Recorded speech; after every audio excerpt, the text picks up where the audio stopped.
But we want to shift gears here now to maybe the best way to frame this is the role of war propaganda in shaping our views of things. And, this CBS story with Ukraine is what we want to get into. But we are very, very honored to be joined for this segment by the journalist and editor of the new outlet and podcast, Multipolarista, Ben Norton. Ben, thank you so much for being with us. It's always a pleasure being here. It's one of my favorite shows, so thanks for having me. Oh, thank you so much, man. I appreciate that. We love all the work you do as well. And, I think some people may have seen something about CBS having a story, having it involve Ukraine, something happening with the story, but they may not know all the details. So before we maybe get into what it means, if you could, Ben, what was this CBS story about Ukraine and what happened once the story came out? Well, thanks for asking about this, Eugene, because this is getting very little coverage in the media, but it should be a big scandal.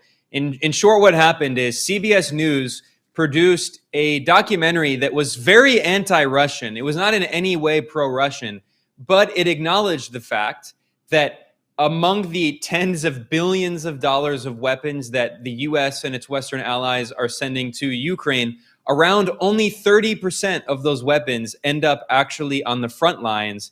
The documentary acknowledges that there's massive corruption going on in Ukraine. There's a big black market for weapons. The journalist from CBS who was there on the ground, embedded with the Ukrainian military. Again, this is a very pro-Ukraine documentary. It's very biased, but he himself had to acknowledge the fact that he spoke to people who said that there are lots of oligarchs and warlords who are profiting off of this war, and the majority of the weapons are not actually going to the Ukrainian soldiers. And he interviewed someone from Amnesty International, which is now under attack for acknowledging the fact that Ukraine has committed war crimes. But Amnesty International has a long history of being very biased in the interest of Western governments, having a revolving door with the US government. And this Amnesty International researcher acknowledged that in Ukraine, there is massive corruption going on. Many of these weapons are not going to the fighters. And she drew the parallel to ISIS, pointing out that ISIS got its hands on many of the U.S. weapons that were sent to Syria and that were left behind in Iraq. So what happened? CBS actually censored this documentary, and the foreign minister of Ukraine attacked CBS and called for an investigation into CBS for reporting these facts. And again, I need to stress this fact. This 24-minute documentary, I watched it all. You can find a copy of it online. And it is extremely pro-Ukrainian, very biased, very anti-Russian. But even for Ukraine, even for Western governments, this pro-Ukrainian propaganda is not propagandistic enough because it acknowledges some inconvenient facts about corruption. It really is striking. It does seem like the tweet by the foreign minister that you just mentioned, the Ukrainian foreign minister, it was after CBS had literally retracted the documentary. They took it down. They censored the documentary. And so he was responding to that, saying this is not enough.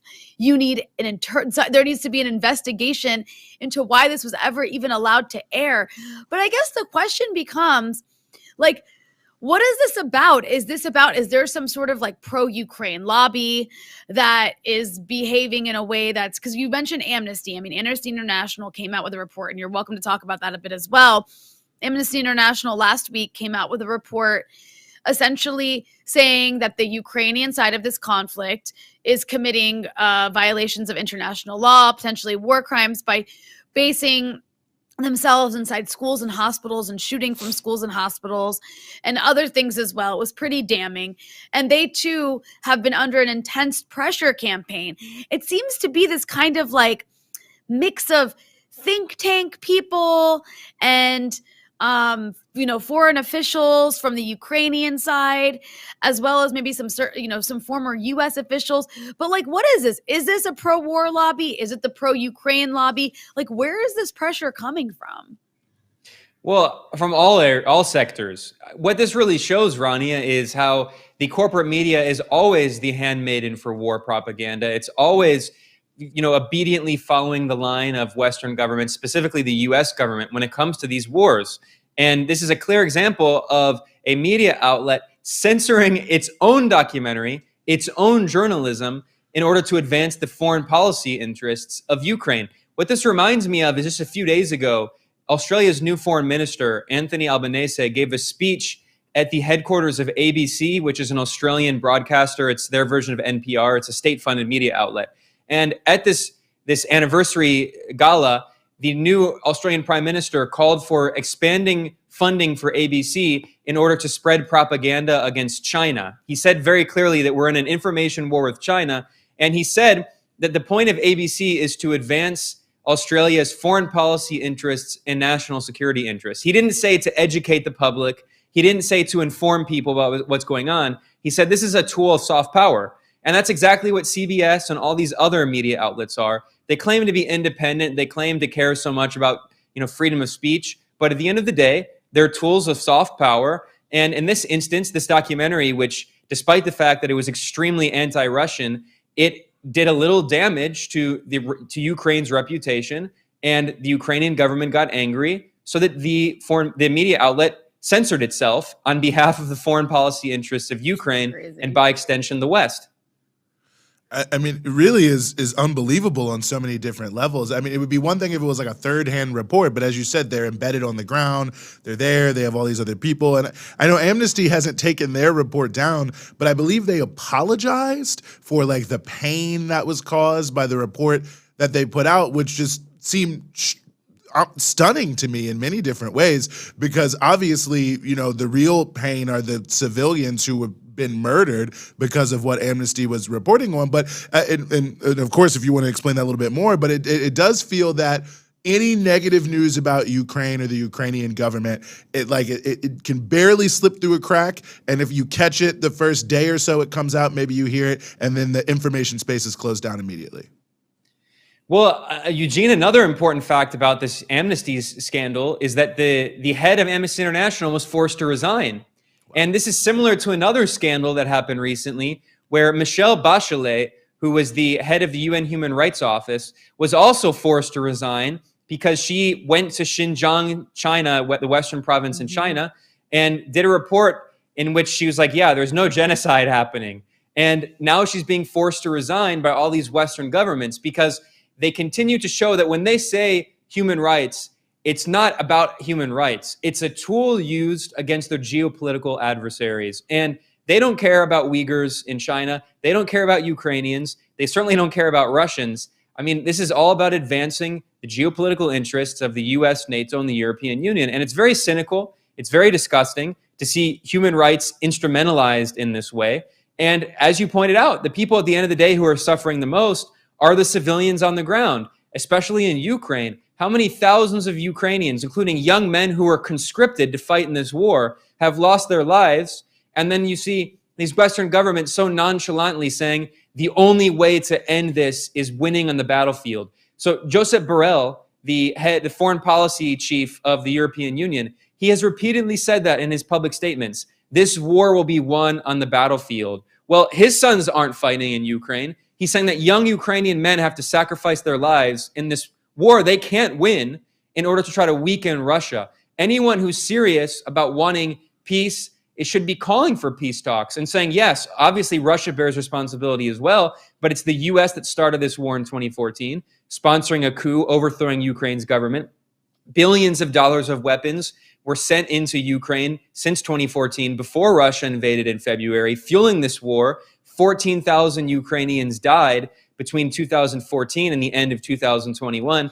All of that is erased. It's all about the big evil boogeyman, Russia. And if you say that you want peace talks, if you say that the Ukrainian government and the Russian government should sit down in a third country, Turkey has offered to sponsor peace talks, Belarus, if you say that that's the solution, then they say that you're, a pro-Russian propagandist, you don't care about Ukrainians. Well, those of us calling for peace aren't the ones sending Ukrainians to go die in this pointless war like cannon fodder for empire. We're not the ones who want Ukrainians to die. We want peace. It's the West that doesn't want peace, unfortunately. It's a few of the things that you just mentioned remind me of how much of the pro-Ukrainian side has basically labeled anything that is inconvenient towards towards keeping this war going forever, basically. Anything that is inconvenient to that end has been labeled as disinformation. And you even have the BBC appointing its first disinformation correspondent. And something that struck me that I heard a friend of ours say recently is equating disinformation with, like, basically disinformation is the new terrorism. Right? Back during the war on terror, when that was like the dominant form of warfare the US was committing around the world, anybody who opposed that war or who spoke of an inconvenient fact against that war was called like a terrorist sympathizer, or accused of harboring terrorist sympathies, or being like aiding and abetting terrorism. And now that's the way that the term disinformation is being thrown around. It's like, you're a disinformation agent, you're aiding and abetting disinformation, you're participating in disinformation. And what's wild is that, terrorism is at least something tangible, right? It's like, well, sort of. I mean, it's kind of a meaningless term, but you know what I mean? Like, there's a terrorist attack is something scary. A bomb goes off and people die, right? It's something where you can actually make people feel emotional about it by pointing to, violence in the past that makes them feel sad and scared. But with the term disinformation, it's having the same impact in terms of the way it's making people feel. And I don't quite understand why, because you can't really point to something that, like, how do you make people fear that? It's so imaginary. You know what I mean?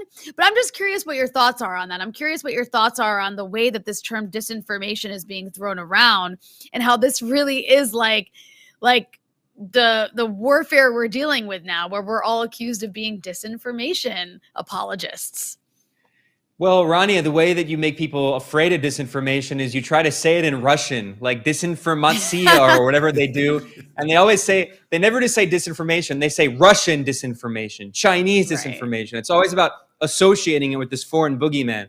But I think this is a really important point, because we have to understand that what we're seeing really are desperate attempts by these Western governments that have become so unpopular because of their neoliberal policies, their undemocratic systems.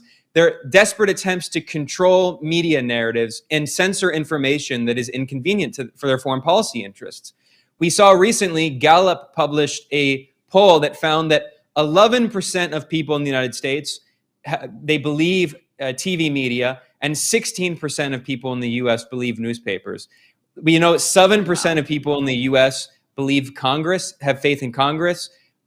We know that just around 20% have confidence in the justice system. We know that Joe Biden's approval rating is around 31, 32%. So we see across the US and Europe massive distrust of political institutions in the media.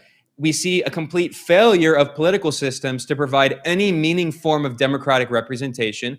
We see living standards dropping, life expectancy dropping for the first time among a new generation. We see that people are trapped in horrible jobs, driving Uber and delivering food, and people just don't feel like they have any hope. They don't have any future. Poverty is getting worse. Homelessness is getting worse. Meanwhile, the rich keep getting richer.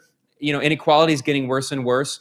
Racism is getting worse. So what we see is an attempt by these neoliberal governments that refuse to in any way create social programs to support their people. Instead, they say the problem is China and Russia. We have to wage a new Cold War. And then they say that if you say something that is convenient to China and Russia, you are engaging in disinformation, you are committing a crime, and we have to censor you in order to control those narratives, because they want to convince us that the real problem is not the capitalist class, eating up all the wealth and destroying society and destroying social programs and making us poor and exploiting us. No, they want us to believe that the real problem are these foreign boogeymen, these foreign adversaries. This is what, elites always do. They try to scapegoat their foreign adversaries, or they try to scapegoat immigrants or whatever. And that's why they're so desperate to try to censor any information that they see as inconvenient. And they have, two big boogeymen that are rising powers that is very convenient to them. And they happen to be allies now, China and Russia. I think that's a very good point, and I would certainly be remiss if I didn't note that you yourself were attacked in the New York Times over this exact issue, and the issue of being, so-called Chinese disinformation and even being more insidious because you don't have any ties to any like foreign government. It's almost like there are these people out here who have these beliefs that aren't actually even being paid by the countries, but they can be used by them. I mean, it almost made it even more like Manchurian Candidate style sinister on so many different levels. But I think that's such a good point, because the other aspect to this that seems crucial and why I think maybe they don't want you to know what's going on is, you know, you look at Russia. I mean, obviously Russia was trying to work with the West for many years. In this eastward march of NATO, they were like, listen, we don't want this, but can we collaborate? Obviously China, I mean, I forget the exact phrase, you might remember it, Ben, but it's like, you know, we want to have a moderately prosperous society by 2030, which definitely does not sound scary to anybody. And so, you know, when you look at this, it's like they have to really front load everything so that when you hear, oh yeah, Russia was trying to work with the United States since 1990 on collective security, and really before that, if you include the Soviet Union, or like, yeah, China really just wants people to, you know, basically have a decent standard of living by 2030, that you'll think, oh, well, they're just lying because it must be some other sinister plot. So it does feel that the truth about what's really happening, which is not scary and maybe good, that the United States could have broader collaboration with countries around the world around global challenges, is exactly what gets lost. Yeah, I mean, the Chinese, I guess they thought that if they put moderate before it, it would have made the West, you know, sympathetic to it. All you have to say is, you know, moderate rebels, moderately prosperous, and they would have hoped that the West would support them. But no, in this case, no, they don't want any prosperity, because look, the reality is that the system is coming apart at the seams. We have to understand that the era of neoliberal capitalism that we talk about, this phase of the capitalist world system, is the phase of capitalism of U.S. unipolar hegemony, when there were no other systemic challenges to the U.S.-led global capitalist system. The Soviet Union was overthrown in 1991. Other countries in the socialist bloc were overthrown. There was massive counter-revolution across the planet, and the U.S. was the only game in town, and it could impose these neoliberal policies through financial institutions like the IMF, like the World Bank. And we saw that even national liberation struggles that succeeded, like the glorious important liberation struggle against apartheid in South Africa, even when they were able to defeat the apartheid regime, Nelson Mandela was forced to impose neoliberal policies because the U.S. was the hegemon. That system has collapsed. There are now alternative poles, and China is a socialist power. Now, we can talk about the differences between the Chinese model and the Soviet model. They're certainly not the same, but it's still a socialist state-led economic model. And for the U.S., that is intolerable. The whole point of this wave in the 1990s of this idea of, you know, the great middle class boom and this idea of comfort in the West, that was predicated on the super exploitation of labor in the global South. And we've seen, especially in Asia, living standards rising among those workers, which means that goods from those areas have become more expensive, which means that it's harder for elites in the West to try to sell to their working class, whose paychecks are getting smaller and smaller by the year, to sell them on this idea that they can have cheap consumer goods. Another key part of that neoliberal boom was debt. It was a bunch of households just having, home debt through mortgages, student loan debt. So a lot of this idea of middle class prosperity was based on debt. And then the other huge part of it, in addition to the cheap consumer goods from Asia, was the cheap energy from Russia. Russia was basically destroyed in the 1990s. It turned into a kind of semi-colony of the West and was just used to extract resources, as Obama called it, and McCain called it, a gas station. Well, that situation has changed. The neoliberal economy can no longer rely on cheap energy, as we see now in Europe, and it can no longer rely on cheap consumer goods from Asia and super exploitation of those workers in Asia. So now they have to have some kind of redistributive measures so their working class in the West can actually have a living, an actual, standard of living that provides a house for them with, so many people homeless, provides healthcare and education. And they refuse to do that.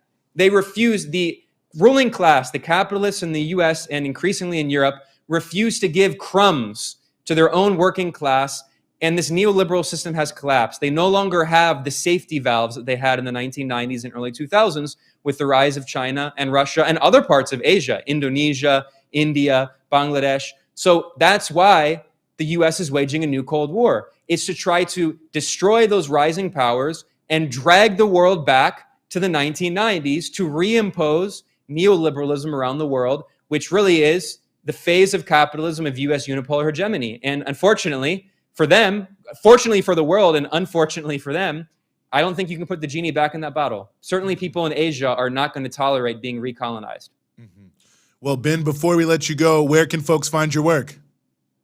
People can go to multipolarista.com, and I have a lot of articles in English and Spanish, and I have videos. So thanks for having me, Eugene and Rania. Keep up the awesome work. It's always a pleasure being here. Right on. Well, Ben, it was such an honor. Great to have you, and I hope everybody checks out Multipolarista. Thanks.